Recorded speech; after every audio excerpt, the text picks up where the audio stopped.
Om Sai Ram, Sai Satcharitra, chapter 31. This chapter covers the following: Passing away in Baba's presence. Sannyasi Vijayanand, Balram Mankar, Tatya Sahib Nulkar, Megha, the tiger. Preliminary. The last thought that a man has at the moment of death determines his future course. Sri Krishna has said in Gita, chapter 8, verse 5-6, He who remembers me in his last moments comes verily to me, and he that meditates otherwise at that time goes to what he meditates on. We cannot be certain that we can entertain a particular good thought at our last moment, for we are most likely to be terrified by many things. Hence, constant practice is necessary to enable us to fix our mind on any desired good thought at the time of our death.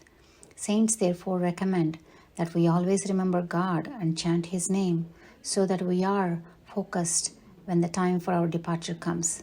The devotees surrender themselves completely to the saints with the firm belief that the omniscient saints will guide and help them in their last moments. A few such cases will be noted here. Sannyasi Vijayanand. A sannyasi named Vijayanand started on a pilgrimage to Manasa Sarovar. On the way there, upon hearing of Baba's fame, he halted at Shirdi. There he met Somadeva Ji Swami of Hardwar and asked him about the particulars of the Manasa Sarovar trip. The Swami told him that the Sarovar was 500 miles from the Gangotri and described to him the difficulties of the journey. Plenty of snow, the change of dialect every 150 miles, and the suspicious nature of the people of Bhutan who harassed the pilgrims. Hearing this, the sannyasi was dejected and cancelled the trip. Then when he went to meet Baba and prostrated before him, Baba got enraged and said, "Drive out this useless sannyasi. His company is of no use." The sannyasi did not know Baba's nature. He was upset by this, but sat there watching things that were happening in the masjid. It was the morning darbar and the masjid was crowded. Baba was being worshipped in various ways. Some were washing his feet, some were drinking the holy water from washing his feet, others were swabbing their eyes with it, while some were applying scents and sandal paste to his body. Everyone was doing these things with no distinction of caste or creed. Though Baba got enraged with him, he was filled with affection for Baba and he did not want to leave the place. He had been in Shirdi for 2 days when he got a letter from Chennai, that is Madras, stating that his mother was very ill. He was very dejected and wanted to be by his mother's side, but he could not leave without Baba's permission. So he saw Baba with the letter in hand and asked for his permission to return home. The omniscient Baba, who knew the future, said to him, "If you loved your mother so much, why did you accept sannyas? Fondness or attachment is not part of a sannyasi's life. Go and sit quietly in your lodging and wait patiently for a few days. There are many robbers in the Vada. Bolt your doors and be very vigilant, otherwise the thieves will steal everything. Wealth and prosperity are transient, and the body is subject to decay and death. Knowing this, do your duty and forget all attachments to the things of this world and the next. He who does this and surrenders himself to the feet of Hari, that is Lord, will be free from all troubles and will attain bliss. The Lord runs to help the devotees who remembers and meditates on him with love and affection. Your store of past merits is considerable, and thus you have come here. Now, imbibe what I say and realize the aim of your life.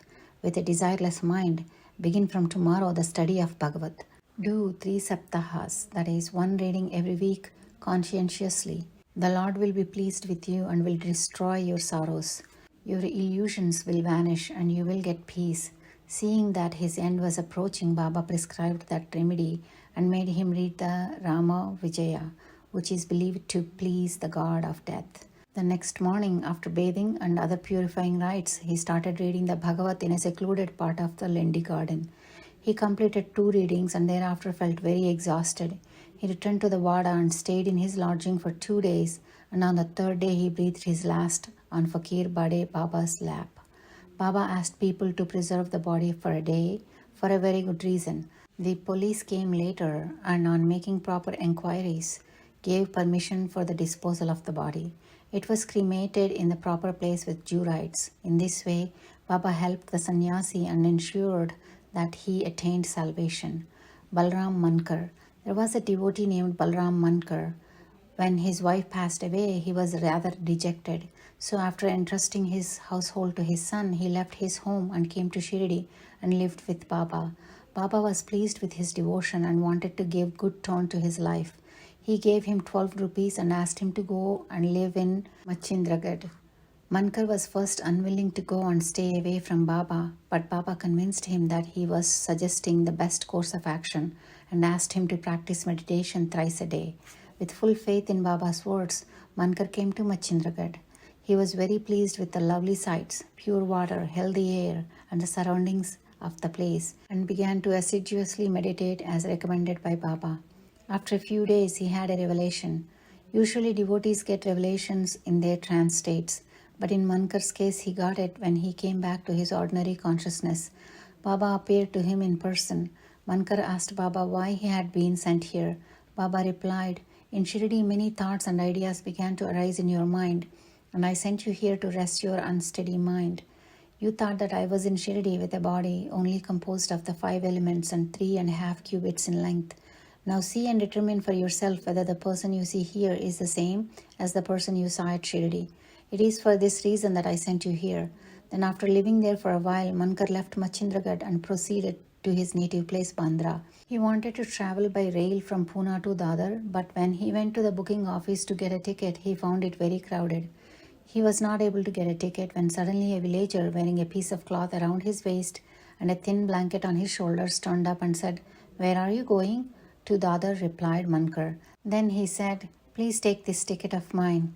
As I have some urgent business here, I have cancelled my Dadar trip." Mankar was very glad to receive the ticket and was just about to pay the villager when the rustic suddenly disappeared into the crowd. Mankar tried to look for him in the crowd, but it was in vain. He waited for him till the train left the station, but found no trace of him. This was the second revelation Mankar got in a strange form. The Mankar, after visiting his home, again returned to Shirdi and remained there at Baba's feet. He always followed Baba's instructions and advice. In the end, he was very fortunate to leave this world in the presence and with the blessings of Baba. Tatya Sahib Nulkar. Hemat Pant gives no particulars regarding Tatya Sahib Nulkar except mentioning the fact that he gave up his ghost in Shirdi. A brief summary of an account that appeared in the Sai Leela magazine is given here. Tatya Sahib was a sub-judge at Pandharpur in 1909 when Nana Sahib Chandorkar was Mamaltadar, that is, district official. The two men met often and talked. Tatya Sahib did not believe in saints while Nana Sahib loved them. Nana Sahib often told him about the Leelas of Sai Baba and pressed him to go to Shirdi and see Baba. He finally agreed to go to Shirdi on 2 conditions: that he must get a Brahmin cook and that he must find good Nagpur oranges to give Baba. Both these conditions were providentially fulfilled. A Brahmin came to Nana Sahib looking for work, and he was sent to Tatya Sahib, and a fruit parcel containing 100 beautiful oranges were received by Tatya Sahib. The consigner was unknown. As the conditions were fulfilled, Tatya Sahib had to go to Shirdi. At first, Baba was enraged with him, but soon enough, Tatya Sahib got such experiences that he was convinced that Baba was God incarnate. Thus, he was enamored of Baba and stayed there till his death. As his end was approaching, sacred literature was read out to him, and during his last few minutes, Baba's Padatirth was brought and given to him to drink. Baba, on hearing of his death, said, "Tatya went ahead of us. He won't be reborn." Megha. Megha's story has already been described in chapter 28. When Megha died, all the villagers followed the funeral procession, and Baba also accompanied them and showered flowers on Megha's body.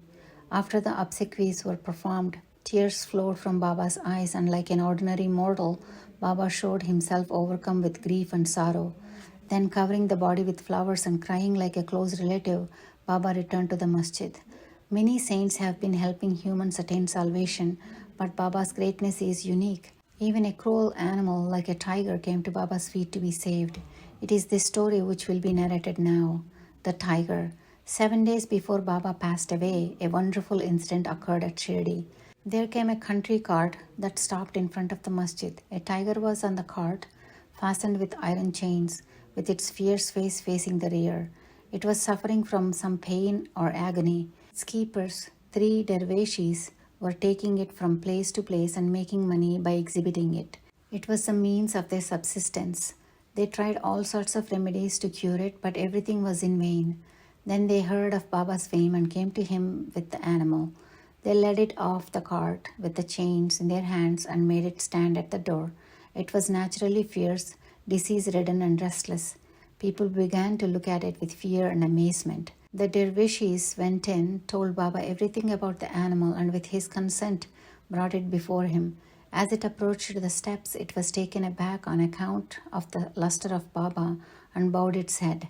Baba looked at the animal and it climbed the steps and looked at Baba with affection. Immediately it moved the tuft of its tail and dashed it thrice against the ground and then fell down senseless.